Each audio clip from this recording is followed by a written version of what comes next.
Sahabat-sahabat yang dirahmati Allah, bicara hukum asal ya.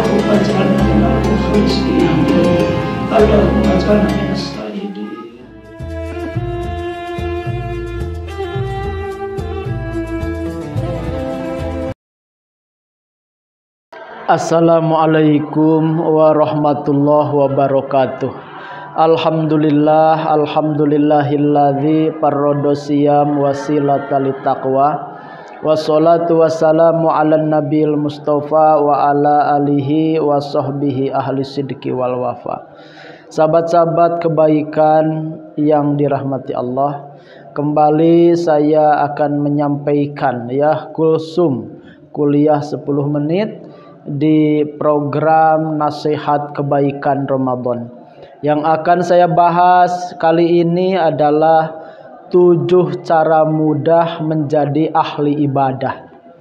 Kita dicipta, sahabat sekalian, tergelar ke dunia ini adalah untuk beribadah.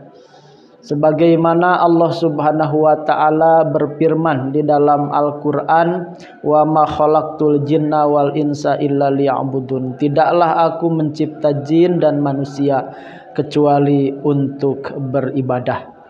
Tetapi yang jadi masalah, betapa malasnya kita beribadah karena dikungkung oleh kita nafsu, dibisiki oleh setan, dirintangi oleh berbagai keadaan, akhirnya kita susah untuk ibadah. Maka insya Allah kali ini kita akan sama-sama bahas 7 cara mudah menjadi ahli ibadah. Mana yang pertama? Yang pertama adalah taubat dan istighfar. Kenapa? Karena sulitnya ibadah, susahnya ibadah, malasnya ibadah tiada lain tiada bukan hati kita yang legam.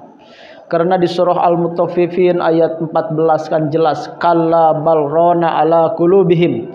Jadi setiap dosa yang kita lakukan itu menjadi titik-titik hitam, nuktah sauda, jadi titik hitam di hati kita. Maka kalau setiap dosa memberi titik, maka tiba-tiba hitam legamlah hati kita dan tidak bisa masuk nasihat, tidak tersentuh oleh berbagai muhasabah dan lain sebagainya. Kenapa? Karena hatinya sudah legam, tidak memancarkan sinar lagi dari hati kita. Maka untuk bisa mudah jadi ahli ibadah, tiada syarat lain yang pertama kecuali kita harus taubat, sebenar-benarnya taubat, istighfar dulu. Kenapa? Karena memang penghalang dari rajin ibadah itu adalah dosa-dosa kita. Syarat taubat ada 4 nadam, menyesal, al-azmu ala udah bertekad tidak akan mengulangi. Yang ketiganya al-istighfar, mohon ampunan. Yang keempatnya kalau dosanya ke sesama manusia, istihlal dan istirdo, meminta halal kalau masalah harta, meminta ridho kalau masalah akhlak Selanjutnya yang nomor kedua, supaya mudah ibadah tidak malas ibadah, yang kedua adalah zikrul maut, harus banyak mengingat kematian. Faksiru min zikri hadimil ladat, gitu kata baginda Rasul. Harus memperbanyak kalian min zikri hadimil ladat, dari mengingat sesuatu yang akan meluluh lantahkan berbagai kenikmatan, kelezatan. Apa itu al-maut? Yaitu kematian. Maka kalau kita selalu mengingat kita itu dari mana, sedang di mana, dan akan kemana, maka kita pun insya Allah akan mudah ibadah. Kenapa? Karena kalau kita ingat esok kita mau mati, bahkan mungkin beberapa detik kemudian kita mati, pasti kita akan sangat mudah ibadah. Kenapa? Karena di depan kita ada hisab, di depan kita ada su'alul malakain, pertanyaan malaikat, di depan kita ada akhirat. Maka orang yang banyak mengingat kematian adalah orang yang akan dimudahkan dalam amal peribadatan. Maka perbanyak mengingat kematian. Tujuan akhir kita itu kan untuk 3, untuk Allah, ruh kita, innalillahi wa inna ilaihi rajiun, asal dari Allah kembali kepada Allah.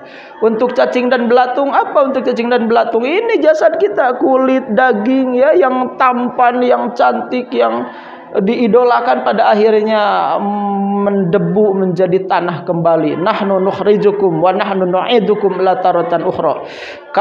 Dicipta dari tanah, hidup sejenak di atas tanah, kembali mendebu menjadi tanah. Dan yang terakhir untuk diri kita sendiri apa? Amal kelakuan kita. Faman ya'mal mithqala dzarratin khairan yarah wa may ya'mal mithqala dzarratin syarran yarah. Pada akhirnya setiap kita akan merasakan amal-amal kita. Jadi sering mengingat kematian, maka insya Allah akan mudah dalam amal ibadah. Yang nomor ketiga, harus ada bi'ah hasanah, lingkungan yang baik. Dengan lingkungan yang baik kita mudah ibadah. Dengan lingkungannya ahli ibadah, maka kita akan terbawa menjadi ahli ibadah. Sebaliknya kalau lingkungannya ahli maksiat, maka kita tergerus menjadi ahli maksiat. Maka salah satu dari tombo hati, ya, obat hati itu salah satunya majalis itu solih. Bermujalasah dengan orang-orang soleh. Bermujalasah itu duduk-duduk bareng-bareng, bergaul dengan orang soleh. Maka ayo kita datangi pesantren, datangi majelis taklim, datangi masjid, dekati orang-orang soleh. Insya Allah kita akan ke bawah soleh. Jadi lingkungan yang baik yaitu bi'ah hasanah, nomor ketiga. Nomor keempat, sohibus solih, cari sahabat yang soleh. Kata baginda Rasul itu, almaru ala dini khalilihi falyandur ahadukum may yukhalil. Seseorang itu tergantung agama temannya. Maka kalau ingin melihat seseorang, lihatlah temannya. Maka kalau temannya baik, kita akan ke bawah baik. Kalau teman kita ahli tahajud, maka ke bawah tahajud. Kalau teman kita ahli duha, akan ke bawah duha. Kalau teman kita ahli tilawah, bakal ke bawah ahli tilawah. Begitu.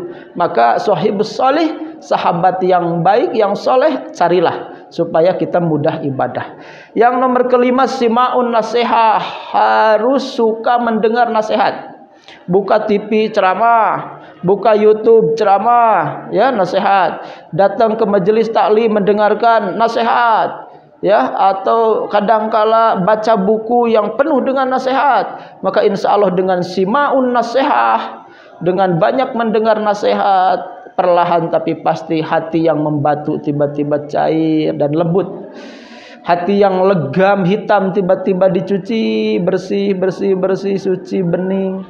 Jadilah qalbun salim. Kenapa? Karena banyak mendengar nasihat. Wa tawasau bil haqq wa tawasau bisabr. Sering ya saling memberi nasihat. Selanjutnya yang nomor keenam, ijbarun nafsi. Kalau ingin jadi ahli ibadah, ya, yang nomor keenam, ijbarun nafsi, paksakan diri. Bertekad, komitmen, tiada malam kecuali saya harus tahajud, tiada pagi kecuali saya duha, tiada hari kecuali saya sedekah. Bertekad, maka insya Allah dengan memaksakan diri akan bisa jadi ahli ibadah. Kata orang tua saya dulu, Allahumma paksakan, katanya doanya. Ayo, Allahumma wahai Allah paksakan. Jadi memaksakan diri, namanya ijbarun nafsi. Insya Allah kita bisa ahli tahajud, ahli tilawah, ahli sedekah, ahli duha. Kenapa? Karena memaksakan diri, walaupun mungkin sedikit tapi istiqomah, ya. Karena khairul amal adwamuha wa in qala, sebaik-baiknya amal itu dawamnya walaupun sedikit. Tahajud nggak apa-apa 2, diakhiri witir 1 untuk pemula. Kan nanti naik jadi 4, witirnya 3, naik, nanti juga tidak terasa beriring usia. Tapi minimal jaga keistiqomahan aja dulu. Tahajud 2, witir 1, duha 2 rakaat, nggak apa-apa. Tiap pada sholat tilawah hanya 1 lembar, nggak apa-apa. Sedekah hanya 1000-2000 perak tiap hari, nggak apa-apa awalnya. Tapi nanti kan beriring usia, ya, akan meningkat begitu. Jadi nomor ke-6, ijbarun nafsi, paksakan diri supaya istiqomah ibadah walaupun tadi sedikit. Yang nomor ke-7, ad-du'a lidafil kasal, berdoa untuk menolak kemalasan dalam ibadah. Ya, ada doanya, Allahumma inni a'udzubika minal hammi wal hazan wa a'udzubika minal azzi wal kasal. Aku berlindung dari lemah dan kasal. Kasal itu malas. Jadi insya Allah dengan dibantu doa, ikhtiar tadi, kita semua akan mendapati diri kita, alhamdulillah, tiba-tiba biasa aja tahajud. tiba-tiba biasa aja duha, tiba-tiba biasa aja tilawah, tiba-tiba biasa aja sedekah, tiba-tiba biasa aja menjadi ahli-ahli kebaikan lainnya, ahli sholawat, ahli zikir, ahli masjid, ahli berjamaah, ahli sholat rawatib, ahli-ahli kebaikan lainnya. Kenapa? Karena bisa itu karena biasa. Ya, pelan-pelan, pelan-pelan, pelan-pelan. Asalnya dipaksa jadi bisa, ya, jadi biasa. Nah, itu luar biasa. Maka yang nomor keenam, berdoalah, ya, meminta kepada Allah dijauhkan dari malas, dari lemah untuk bisa ibadah. Insya Allah dengan 7 cara mudah menjadi ahli ibadah, amalkan dengan konsisten, insya Allah kita akan menjadi ahli ibadah dan banyak amal berpulang untuk menjelang nanti mempertanggungjawabkan setiap inci hidup kita, mempertanggungjawabkan setiap detik hidup kita, dan kita pun dengan ibadah-ibadah itu bisa meraih ridho dan surganya Allah Subhanahu wa taala. Terima kasih, itu saja yang bisa saya sampaikan. Akhirul kalam, assalamualaikum warahmatullahi wabarakatuh.